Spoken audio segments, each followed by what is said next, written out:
All right, now I'm going to call up the mayors. I'm going to have them come up, and I'll just call them in order as we have. Carolyn Obringer, if you could step up here. Mike Anderson. Rob Schroeder. Ken Carlson. And Cindy Silva. And I noticed they didn't start clapping until Rob Schroeder's name was called. So I don't know what.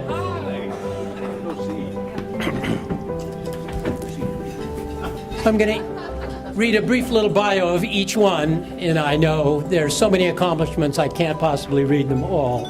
Otherwise, we'd be here for the rest of the day just reading their bios. So it's a nice intimate group up here now, as you can see. Carlin Obringer, Concord Mayor. Carlin was elected to the City Council in November of 2016 and served as Vice Mayor in 2018. She previously served on the city's Design Review Board and the Planning Commission, which she chaired, a community leader, and has chaired the city's July 4th parade since 2016 and founded Concord's annual Art and Wine and Beer Walk. She is the former chair of Monument Impact and the Contra Costa Commission on the Status of Women, and a past president of Sir Optimist International of Diablo Vista.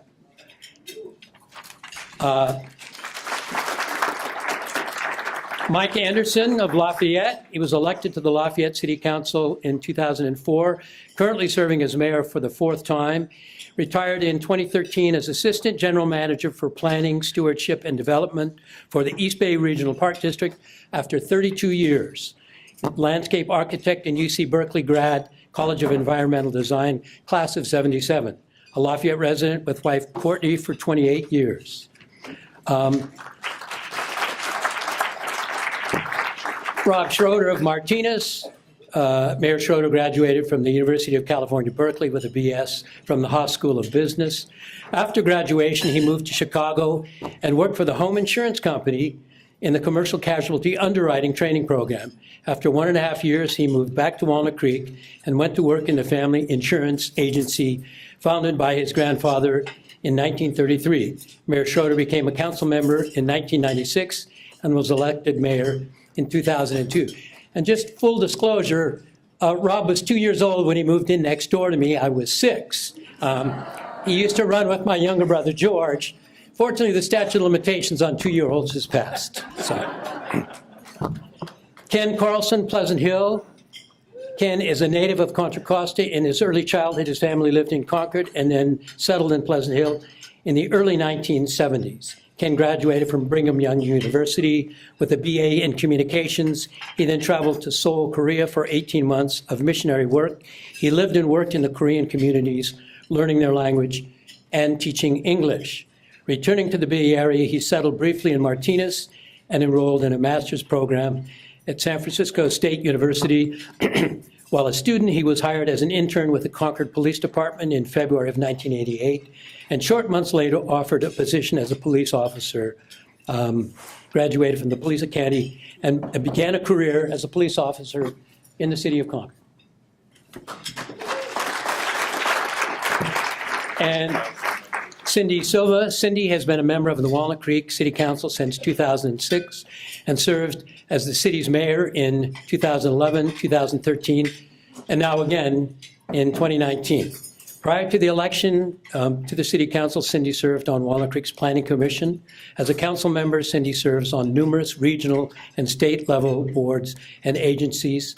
State Director, League of California Cities, Commissioner, California Seismic Safety Commission, Director, East Bay Public Safety Radio System, Director, Recycle Smart, Garbage and Recycling. Locally, Cindy is a longtime community volunteer. Professionally, Cindy has 40 years of business experience in marketing and communications in industries as diverse as telecommunications, biotech, healthcare, and the nonprofit sector. So what we want to do at this point, as having introduced the mayors, I'm going to ask them each to give a 2-minute opening statement. Now, again, this isn't They're not running for office right at this time, although actually, as I understand it, politicians are always running for office. So, what we'd like to ask is that each mayor, and we'll start with you, Carlin, down at the end, and give a little 2-minute chat to the audience. Wonderful. Well, thank you. It's my pleasure to be here today. And I'd like to thank everyone for inviting each of us here. I'm looking forward to learning more about each of the cities that are sitting next to me on the panel. And as was mentioned in the opening statement, I've served on the City Council since 2016. And I'm very passionate about economic development and working very hard to help ensure that, along with my colleagues, that the redevelopment of the former Concord Naval Weapons Station is really a world-class opportunity, not just for the people of Concord, but for this entire region.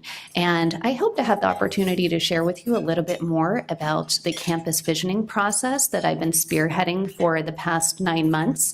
For those of you who may or may not know, we've set aside 120 acres within walking distance of the North Concord BART station for some kind of public institution of higher learning. And for those of you who really want to get into more of the details, we're going to be going into more of the plan on June 4th at our City Council meeting that begins at 6 o'clock.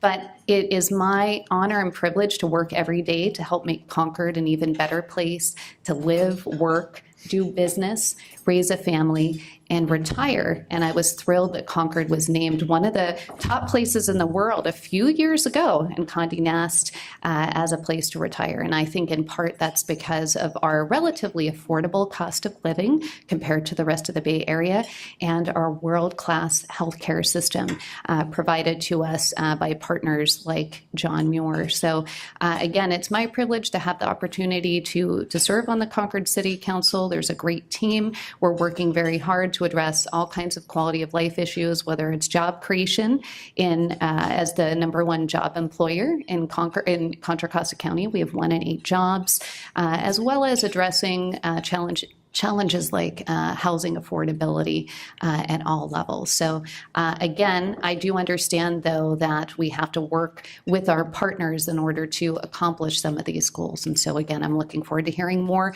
from my colleagues about what they're doing and how we can partner better together. Thank you, Ed. Mayor Anderson. Well, I'm really pleased to be able to be here. I did this about 3 or 4 years ago in Concord. I think we had a mayor's summit there. And I was surprised that little old Lafayette was sitting up here with all these big cities.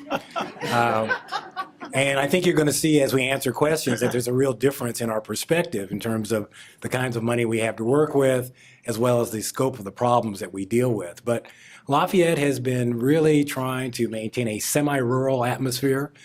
Kind of odd statement to make in these days and ages, but we actually have a lot of streets without sidewalks and no street lights, and we like it that way, almost. I mean, not almost everyone likes it that way. We're a low-tax city. We're actually funded originally with no tax when the city was both founded and started 50 years ago, but now we get one of the lower tax rates in terms of property taxes in the county, but we make do with that pretty well. Small staff, pretty well situated in terms of getting things done, but a different scale. So I'm happy to be here to offer the other perspective to some of the questions you're going to be asking, and hopefully make you feel like there's something out there a little different and worth visiting. So thank you. And Mayor Schroeder. Good afternoon. I'm pleased to be here again. I've been the mayor of the city of Martinez since 2002, which, believe it or not, is 17 years. So we have a directly elected mayor. Some people think that's too long, but anyway, I keep getting reelected. See, there's my campaign speech. City of Martinez is a small city, is like Lafayette. We're not a big city. We have been the center of government of Contra Costa County since Contra Costa County was founded. We incorporated in 1849, so we're a very old city. A lot of our infrastructure is very old. That's one of our challenges we'll talk about. We're also built out. We have really no room to grow. So all of our growth will be infill or reuse of underdeveloped parcels. And we're really looking at transit-oriented development around our downtown and the Amtrak station, which is a very, very busy station. And we're a waterfront community surrounded by open space. When I grew up in Walnut Creek, I always thought of Martinez as being smelly because of the refinery. Not the case. Shell, who I was sitting with, is here, and let me tell you, they're a great community partner, and support the community in many, many different ways, and is very safe and clean. But Martinez is a wonderful place, and it's the waterfront community. The downtown is going through a renaissance right now. There's a lot of reasons for that. The millennials are moving in, are taking over, and bringing in new ideas, new investment. So if you go downtown Martinez, you'll see a lot of changes, and we're going to start working on our waterfront here pretty soon. So one other thing we're known for, of course, is a couple things. We're the birthplace of Joe DiMaggio. We are the home of John Muir. Not John Muir Hospital, but John Muir, the real one. And also, we like to say that, we are where the martini was first developed. San Francisco disagrees with that, but they're wrong. So, thank you. Thank you, and Mayor Carlson. Thank you. I too, want to share my thanks for the opportunity to be here and be with my colleagues, because we do spend a lot of time collaborating and working on issues together, because a lot of what we face are regional issues. Real quick, I want to give a shout out. We missed Mayor Emeritus Flaherty, my fellow council member, when we rotated this last year. He had a very difficult time giving up the mayor's seat.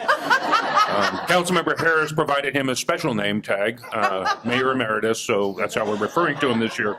But again, Pleasant Hill,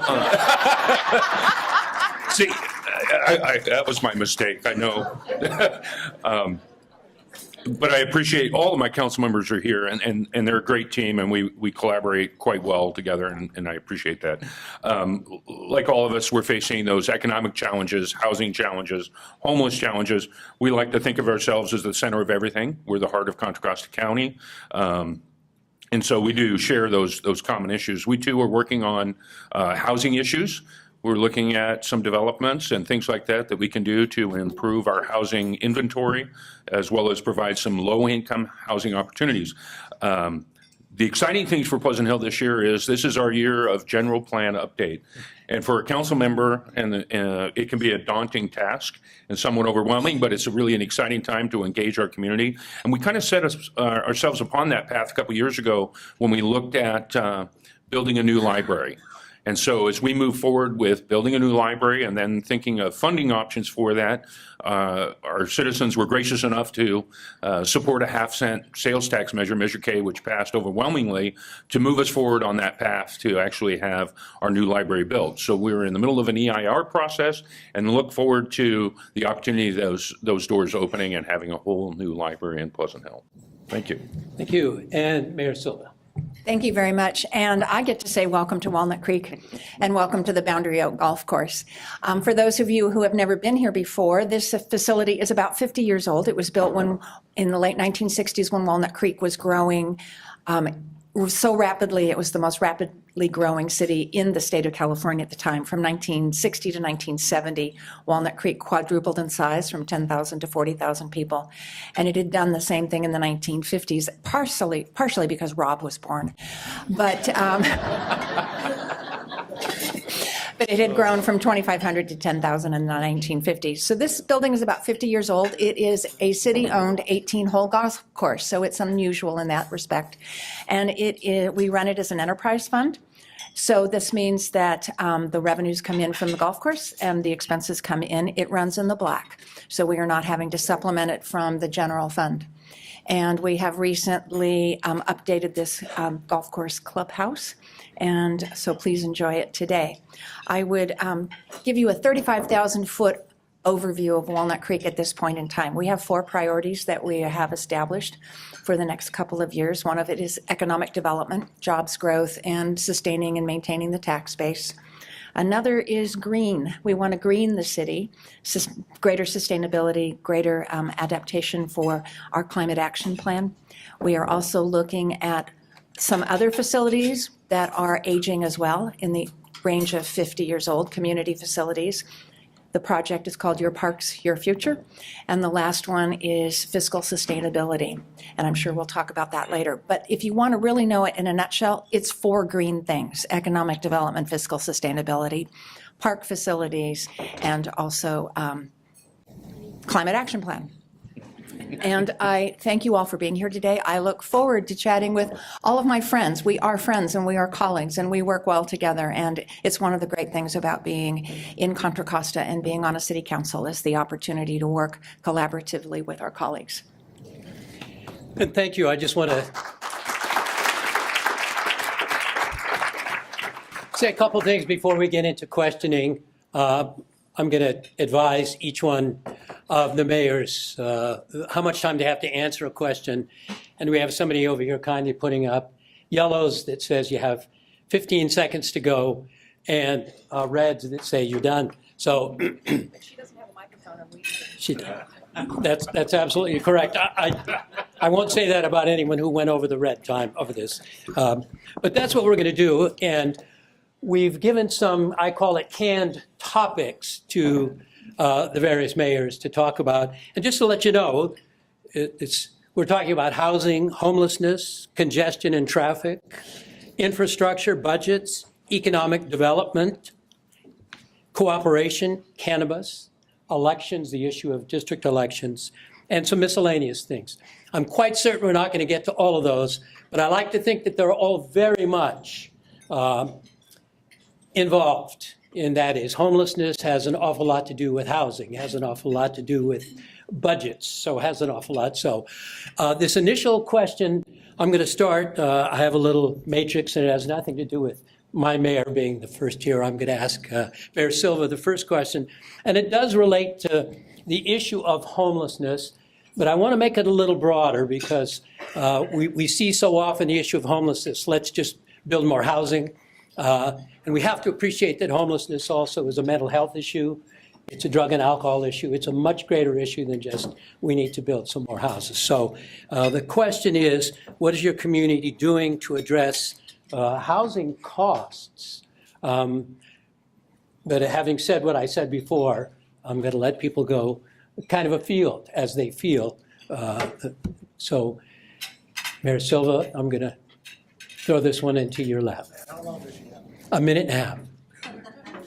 I'd like 10 seconds. No.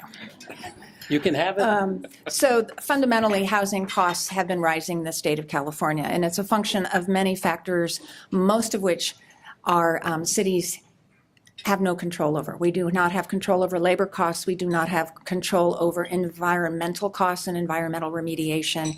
We don't have control over land costs. We do have control over the fees that we charge for entitlements and processing and permitting, and also impact fees. So to set the table there, what we can do as a city and what Walnut Creek has been looking at is, we call it the blueprint for success, and it's really looking at how we can streamline and make more efficient the entitlement process across the board, whether it's for commercial or for housing. And we are continuing that process again this year and the next year, because the more quickly that we can process applications for development, the lower the costs are for the developer. But I will say that fundamentally across this state, there are 450 to 500,000 housing units that have been entitled by cities like us, and they are not getting built, and it's primarily because of the cost of the land, and that the financials are such that the banks will not give them loans.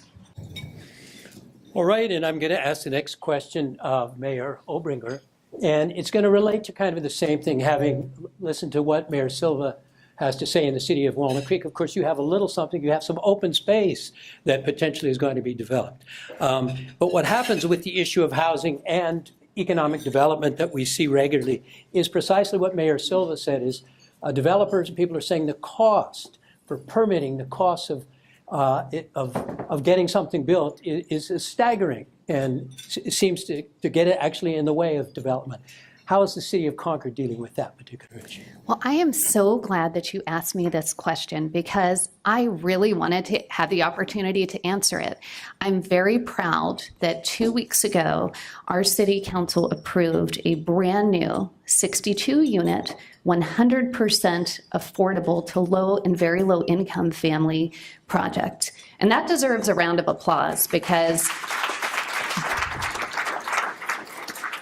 getting to the cost, whenever we were sitting in these meetings, and this is something that we've been talking about whenever almost a year ago, we put out our notice of funding availability for the City of Concord's limited affordable housing funds. We have about $14 million from prior developments, and those were the inclusionary fees that we had collected. And so we put out this notice of funding availability, and we actively solicited proposals for either acquisition and rehabilitation of existing housing to keep it affordable for the next 55 years, or brand new projects. And in this case, we're partnering with Resources for Community Development.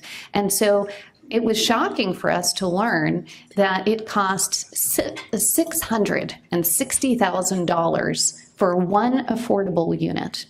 So by contributing $7.8 million of our $14 million affordable housing funds, we are contributing $125,000 toward each unit. And so we're very proud that we're creating this long-term 55-year affordable housing for seniors, veterans, small families, and people with disabilities. Thank you. Now I'm going to direct a question to Mayor Schroeder, and that is in the area of homelessness. And I will say that anecdotally, we're hearing from many cities saying, well, our city's doing a lot, but other cities aren't. Our city's building low income, but other cities aren't. So I'd like you to just tell us what are the plans that Martinez has in place for addressing that issue of homelessness. And again, I want to repeat what I said is it's not just building housing, but it's mental health, it's drug and alcohol abuse, it's all of the problems that contribute to what we see out there in our communities. Okay. Well, Martinez is unique in a couple of ways, is that because we are the county seat, we are also are the host for the jail and also the Martinez Detention Facility, also the county hospital, the Regional Medical Center, also many county welfare programs. So we do attract folks that are having some issues, and let's say they get arrested, they go to the Martinez Detention Facility, and then they let them out at 3 o'clock in the morning, and they're wandering our streets.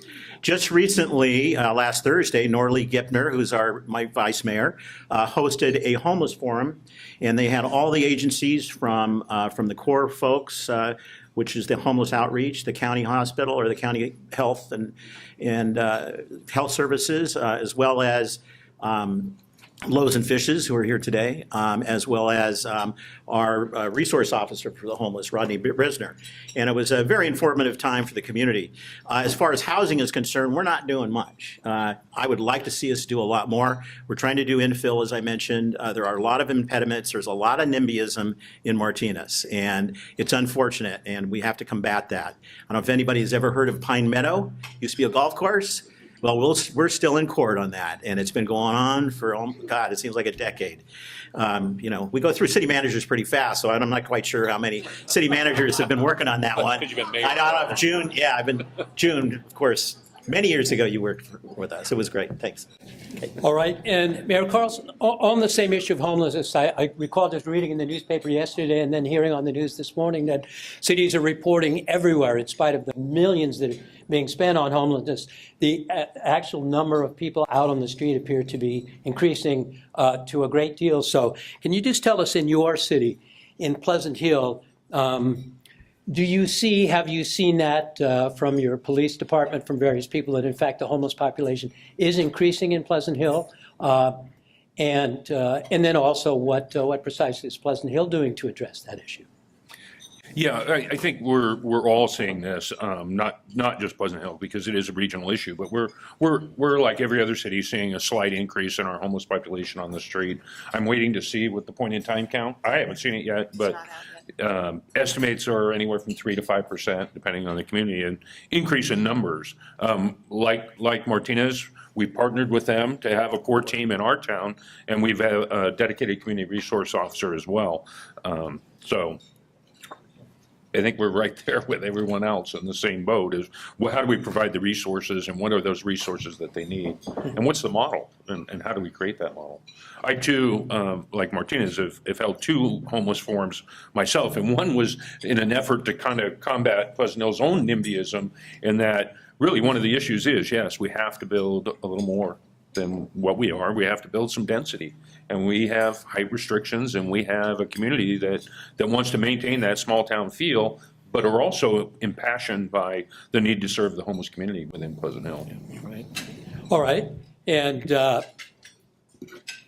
going to kind of jump from my prepared script here and talk to Mayor Anderson about that same issue of homelessness, because there is an argument that some cities are actually creating Trinity Center, various things. And what that has done is allowed other cities to say, well, we don't need to do anything because Walnut Creek is doing such a great job and people are coming into the city of Walnut Creek. So looking at the little city of Lafayette, where my daughter goes to high school, I would like to get your perspective on the issue of homelessness and how it impacts the city of Lafayette and what are the plans. Okay. Well, I think there's 2 parts to this. One are the actual people you see on the streets.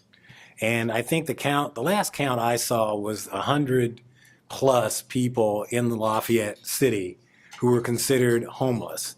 I think a lot of them actually stay either in the open space areas or some of the areas along the freeways. But what's interesting is that I will have people come to me and point out individuals that they see on Main Street, because it's not a big Main Street area. And I remember clearly a woman and a partner of hers who clearly were having some substance abuse or mental issues. People would approach them, would try to help them out, and they clearly indicated that they didn't want help, but it was also obvious that they in fact needed help. They eventually were allowed to move in with a group of people who were actually in a substance abuse program. That doesn't happen a lot in Lafayette, but when it does, I think you have a community that reaches out with concern and interest in addressing those people directly. And we've seen it, and it's been very successful. Now, the other 100 and so people, I think that what we've got to do is find a way to get them treatment facilities. Many don't want to be treated, don't want to be put into shelters. We don't have the facilities at this time to do that, but we're happy to work with others to make that happen. All right. Thank you for that. I'm going to move now off of homeless and housing and into the area of traffic and congestion. And I'm not just talking about trying to shop in downtown Walnut Creek.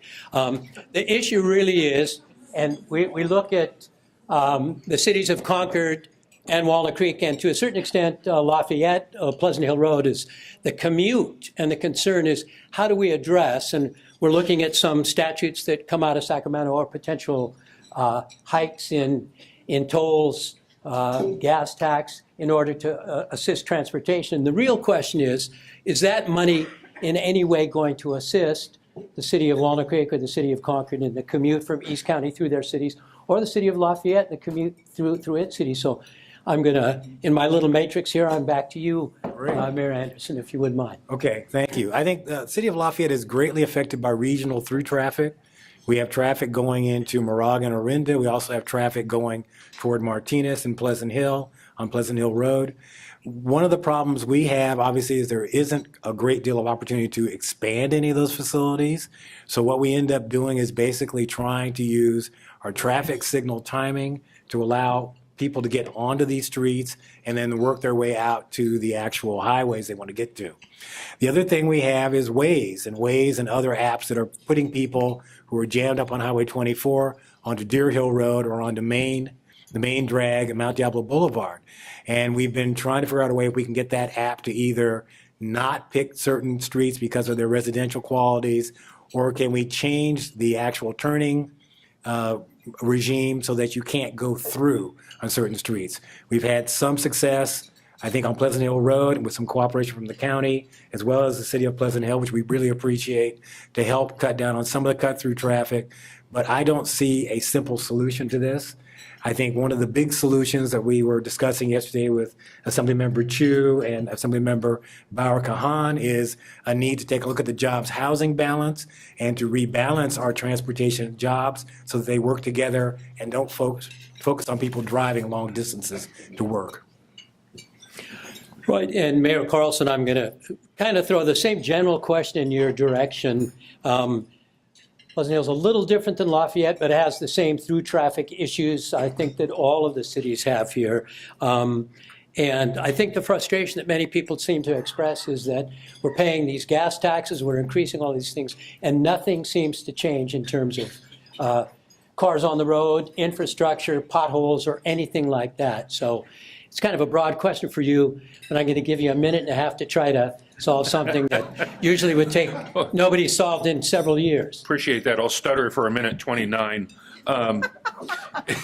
No, you know, the SB1 tax dollars that at least came Pleasant Hill's way, you know, you're looking at a significant investment for a city like Pleasant Hill. And we as a council struggled over the last 4 or 5 years without that money to figure out how we can maintain our pavement index and how we can keep our potholes repaired and the quality of roads and do the infrastructure improvements that we've wanted to do for a long period of time. But for Pleasant Hill, that was about $850,000 in income that we can put into our roads. And so we've actually accelerated our street resurfacing programs to a level that we haven't seen in over a decade.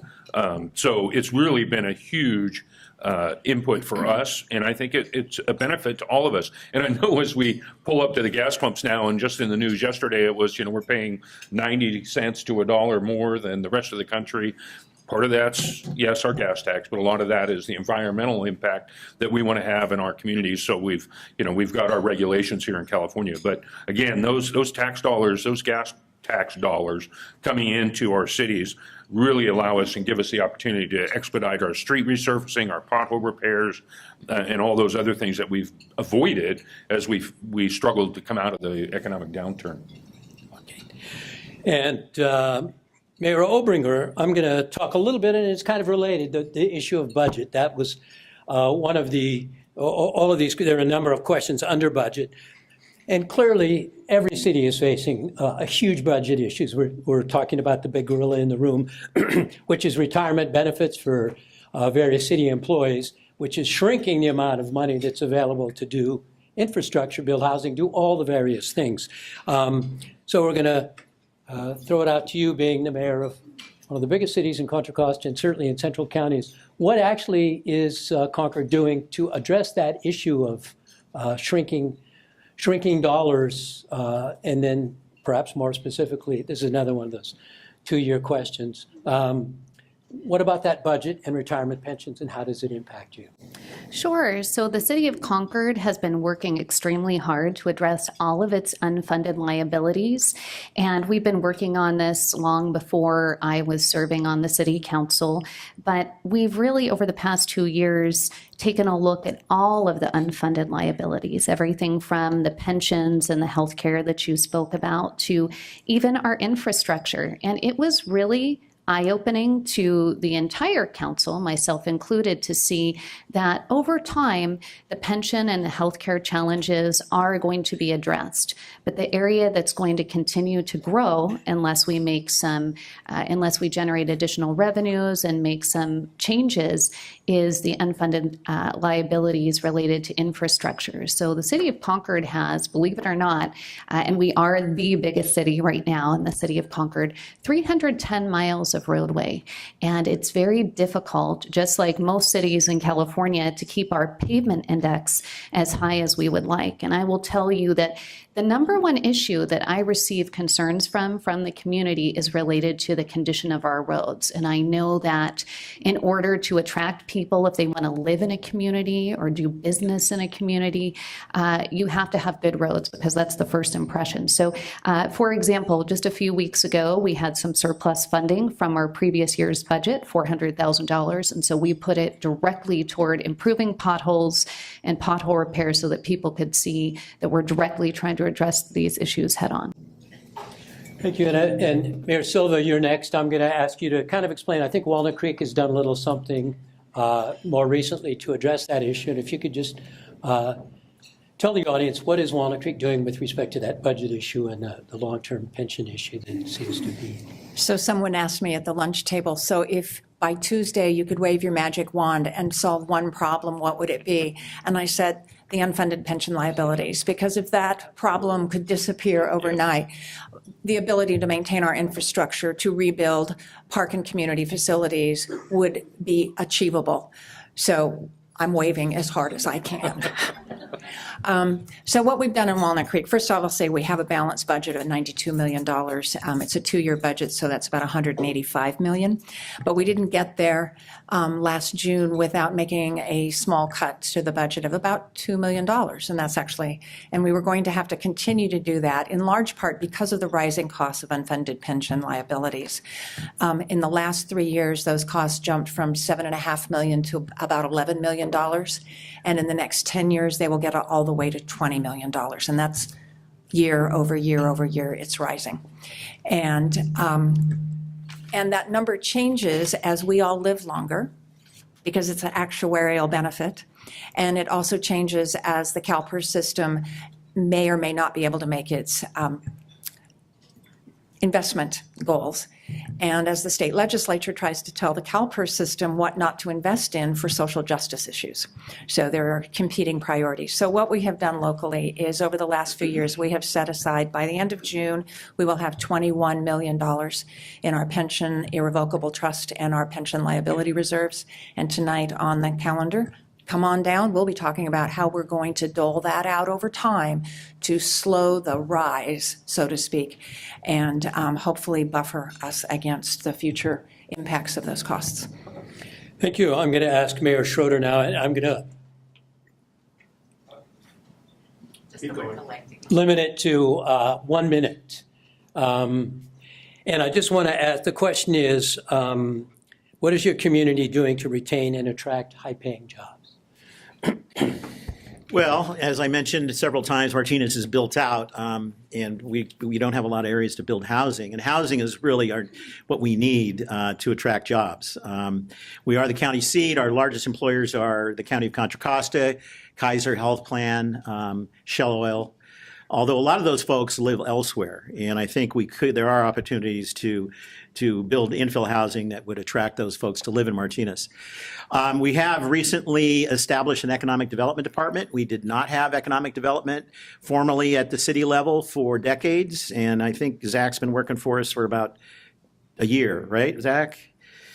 Year and a half, okay. And so we've done the base information, we've collected information. Now we're starting to work on how do we attract those folks. The city council has decided that we're going to continue to concentrate on the downtown core and the waterfront, as well as the Howe Road area, which is more of an industrial area. All right. Mayor Carlson, on what topics and in what ways are you working with your local chambers of commerce or your local chamber of commerce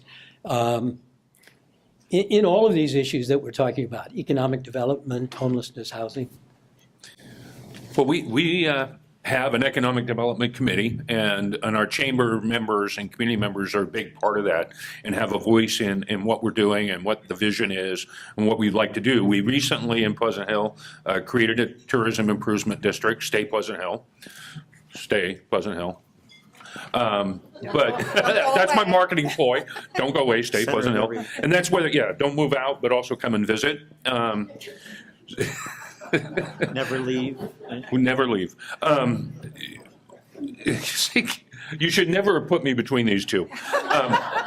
But again, we're constantly engaged with them on that. Again, we interact with them, but the TID, the Tourism Improvement District, is administered by the chamber. We're constantly working with them in how we can improve that. We participate in regional opportunities. I know we're part of the Diablo Tech Initiative, where we're looking to bring biotech and high-tech industry out this way. Instead of all those commuters going to Silicon Valley, why not be right here? So we're partnered in many, many, many ways. Thank you.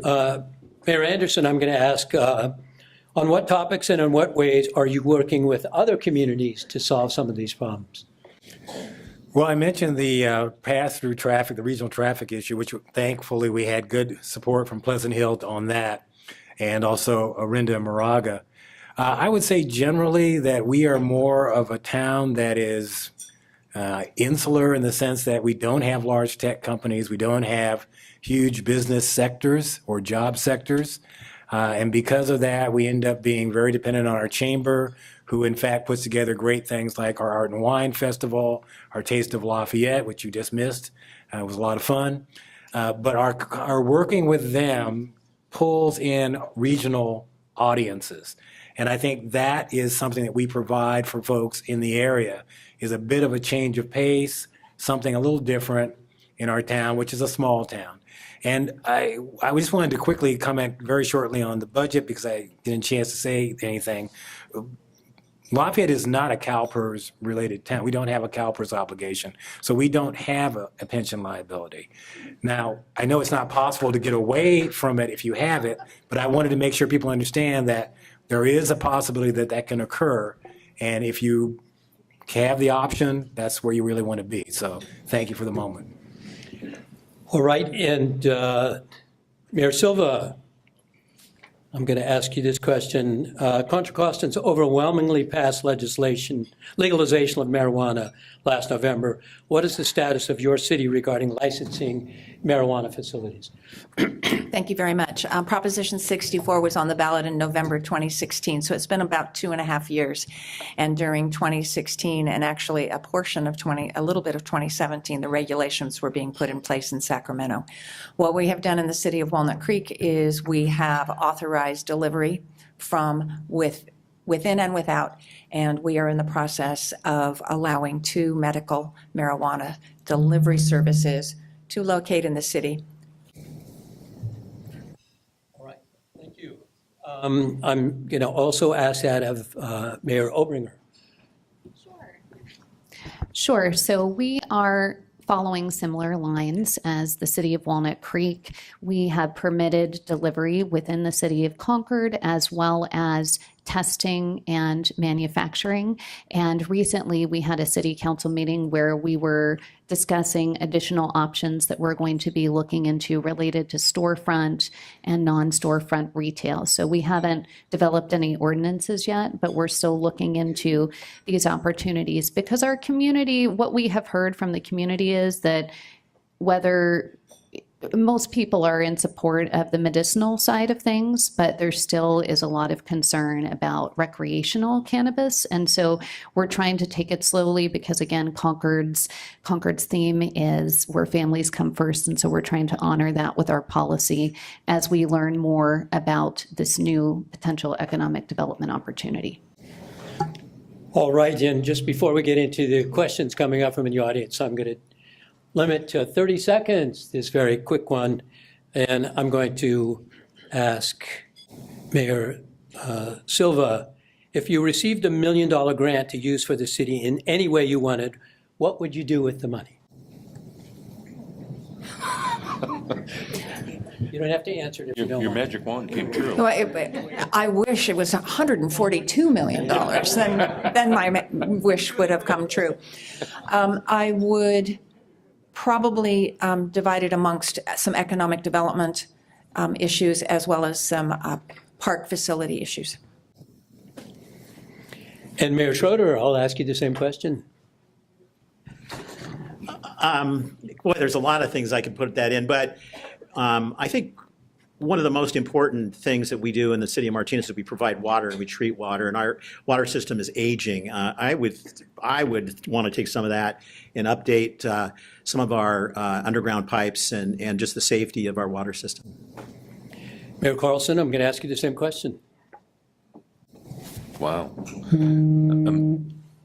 I didn't answer it, did it?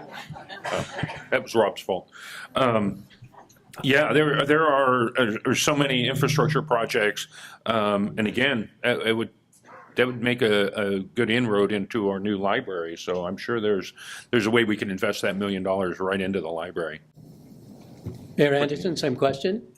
I think we'd go for parks and open space. All right. and Mayor Obringer.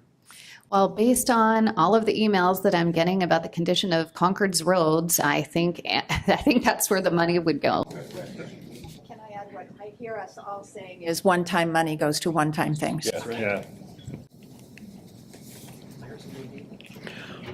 All right, we have a limited number of questions, and that must mean that we asked all the important questions, true?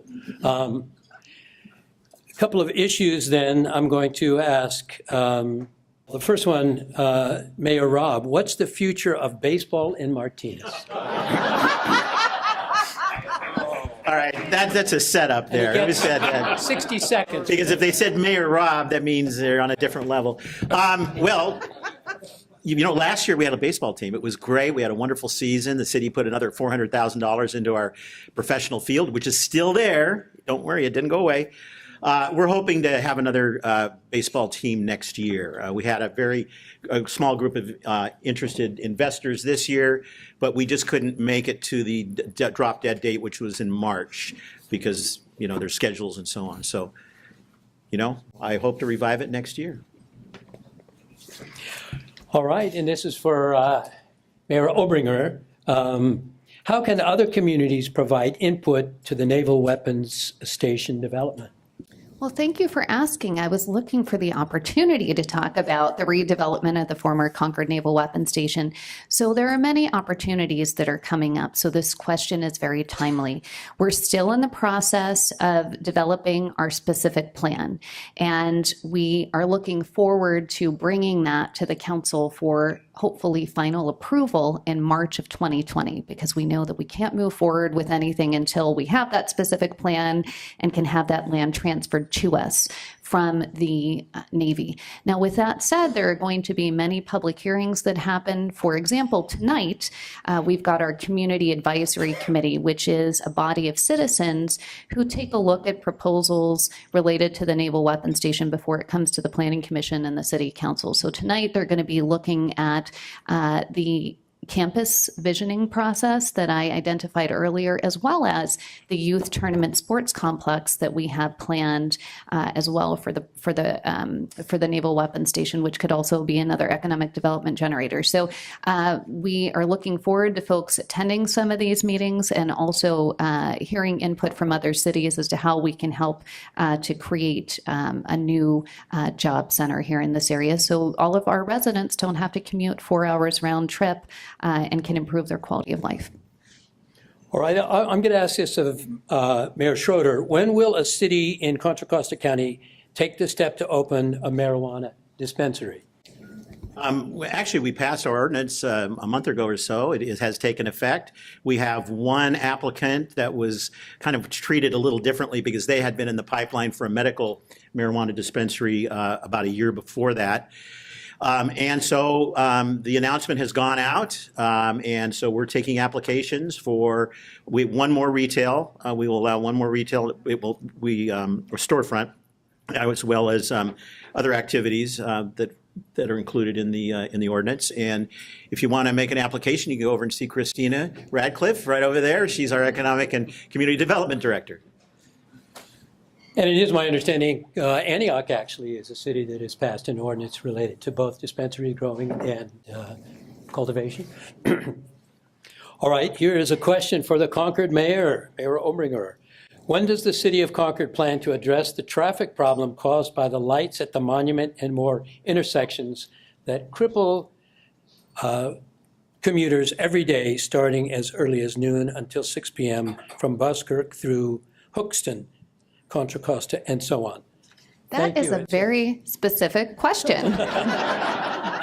And a very specific intersection. So I can tell you that we're working on improving our infrastructure. So we have already redone 65 of our traffic signals, and we're looking for grant funding to do the rest of them, because you're right, there are issues not just at that particular intersection, but as well as in downtown Concord near where I live. I'm noticing more and more that it's very stop and go, and our infrastructure is old, it's aging, and so we're working very hard to find funding so that we can improve the infrastructure and get these systems talking to each other.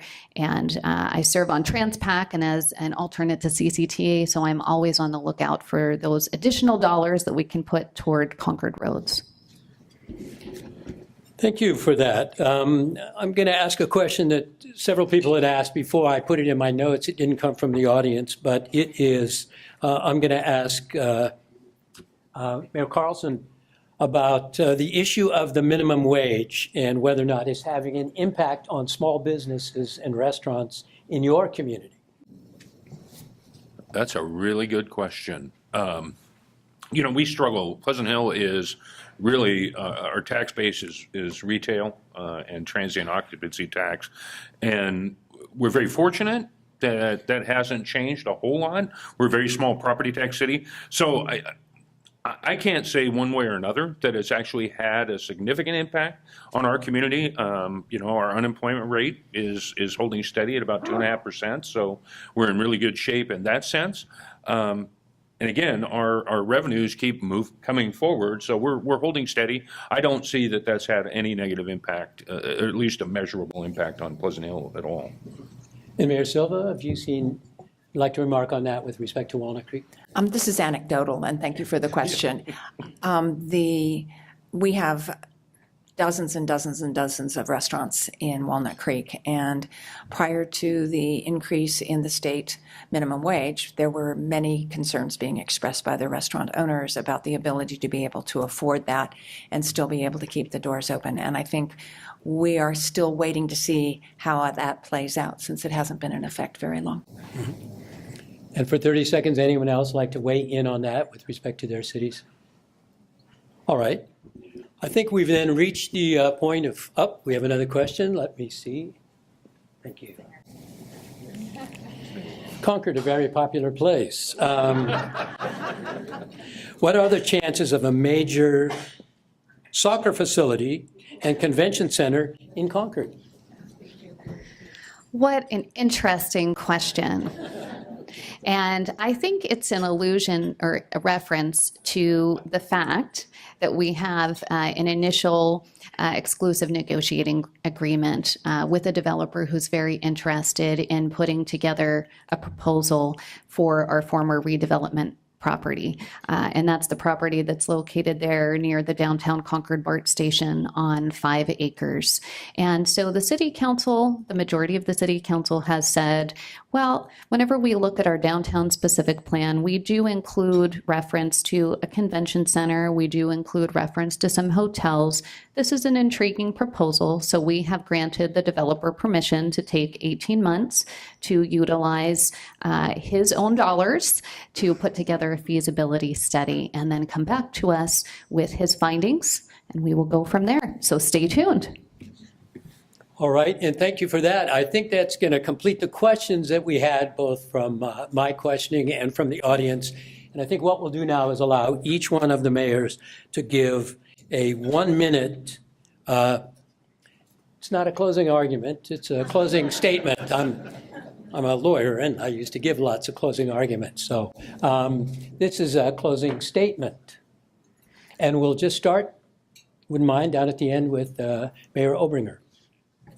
Well, thank you again for the opportunity to be here today. Thank you, everybody, for your attentiveness and interest in Concord, as well as all of our neighbors up here. And I want to thank the Chamber of Commerce for being the Greater Concord Chamber of Commerce, as well as Visit Concord, who's here today. I know that we've got Stay Pleasant Hill, but we also have Visit Concord right next door. Once they stay Pleasant Hill, they can visit Concord.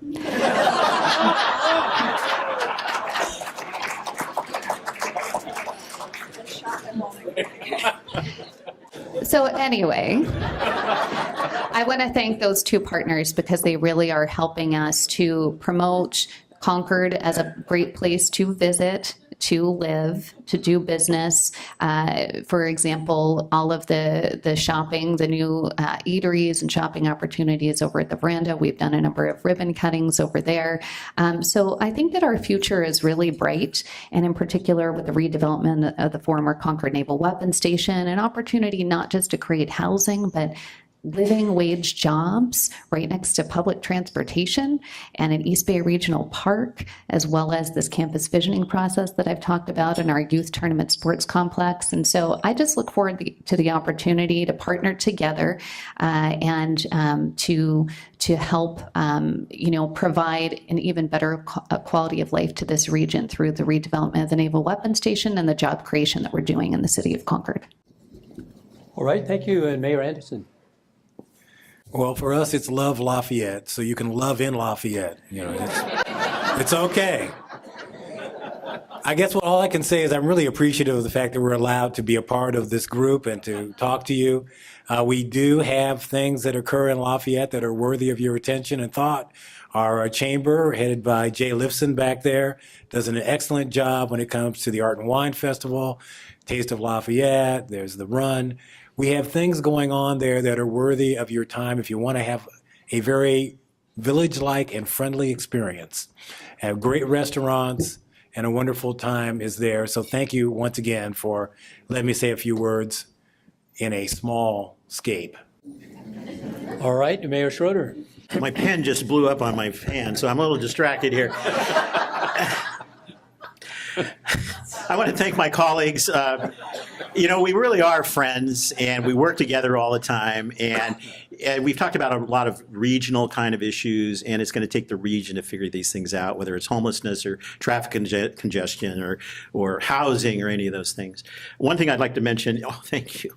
The city of, and it's blue too, the city of Martinez, I want to say is we were very successful in getting a couple of sales tax measures passed. Measure X, which is a general tax, which is helping us with our budget and quality of life issues, generating about $3.4 million a year. And then Measure D, which is specifically for roads, which has tripled our paving budget. So you go to Martinez, go downtown. Unbelievable roads. They just are striping them right now as we speak. So there's a real resurgence in downtown and the waterfront. I think it's going to be a great place for everybody to visit and hopefully live it someday. Thank you, and Mayor Carlson. Thank you. I too want to thank you, all the chambers, for coming together. And I think it's indicative of how we think right now, and that is it's a regional issues that we all face. And the fact that we can come together here and we are friends and we can work together on these issues because we impact each other. Pleasant Hill is at the center of everything. And, but that means that what we do impacts what our neighbors do, and what our neighbors do impacts us. And so for us to be able to come together and talk about these issues and work together, it's really important. And I might poke jabs here and there. Stay Pleasant Hill, visit Concord, shop Walnut Creek. But Love Lafayette. Go have wine in Lafayette. I'll come up with something. But again, it is, we need to be able to work together. We need to be able to address these issues: housing, homelessness, the economic development of the region, all of these things, collaborating on ideas when we talk about budget issues, unfunded pension liabilities. The fact that we can communicate and work together and come up with innovative ideas and share those ideas and really grow the region is why we're here. And I think that's why we serve. So again, thank you for letting us be here and participate. All right, and Mayor Silva. Must be me. Thank you all for being here today, and to the 5 chambers of commerce for sponsoring this, and to the sponsors of the program. I want to just say that come to Walnut Creek. There's always the Leisure Center for the Arts, which brings in about 300,000 people per year, 25% of whom come from outside Contra Costa County. So they can be staying any place else, but we really want them to stay in Walnut Creek too. And I want to thank the members of our community who are here today. And I'm just going to say what you all think, that we evidently love traffic. So come on down. Thank you. All right, let's have a big round of applause for all of the mayors giving up their time, and for all of you, thank you very much for coming here today. I think there's a very important community forums to have a little discussion. I'm going to once again thank our sponsors, Park Smart Inc., Contra Costa Association of Realtors, PG&E, F&M Bank, Shell Oil Products US, and MCE, and certainly all 5 of the chambers who work diligently, and particularly the Walnut Creek Chamber of Commerce and Visitors Bureau, who hosted it this year and worked tirelessly to put this forum together. So once more, a big round of applause.